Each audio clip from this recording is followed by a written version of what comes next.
अक्षता म्हात्रे या महिलेचा ठाणे जिल्ह्यामध्ये एका गणपतीच्या मंदिरामध्ये असलेल्या 3 पुजाऱ्यांनी सामूहिक बलात्कार केला.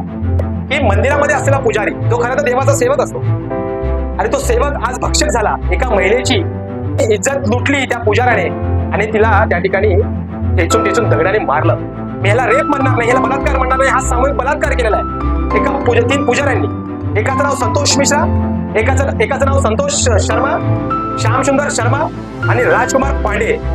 शिंदे साहेब, ही सुद्धा तुमची एक लाडकी बहीण आहे. अक्षता म्हात्रे ही सुद्धा तुमची एक लाडकी बहीण आहे. त्या लाडकी बहिणीचा या ठिकाणी सामूहिक बलात्कार केला गेला आणि तो बलात्कार तुमच्या बालेकिल्ल्यामध्ये ठाणे जिल्ह्यामध्ये जिथून तुम्ही निवडून आलात, जिथून तुम्ही मुख्यमंत्री झालात, त्या जिल्ह्याच्या एका मंदिरामध्ये झाला. खरं तर ह्या जे पुजारी आहेत त्यांना फक्त शिक्षा झाली पाहिजे, परंतु त्यांना फाशीची शिक्षा झाली पाहिजे अशी मुख्यमंत्री साहेब तुम्ही मागणी करणार आहात की नाही? माझं आव्हान आहे रायगड जिल्हा असेल संपूर्ण महाराष्ट्रामध्ये ह्या अक्षता म्हात्रे या महिलेला न्याय देण्यासाठी आपण सर्वांनी या ठिकाणी फाशीची शिक्षा झाली पाहिजे ह्या 3 पुजारींना.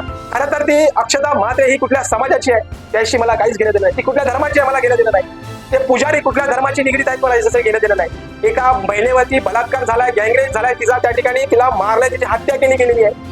त्यामुळे धर्म कुठलाही असो, तो जर मुसलमान धर्माचा असला तरी त्याला तितकी शिक्षा झाली पाहिजे, कारण की हे कृत्य तितकं घालेलं आहे. हे समाज विघातक कृत्य आहे आणि हे पुजारी तर देवाचा सेवक असतो. खरं तर ही जी लोक आहेत ही लोक इकडची नाही, हे पुजारी इकडचे नाही. हे पुजारी उत्तर प्रदेशचे होते, राजस्थानचे होते.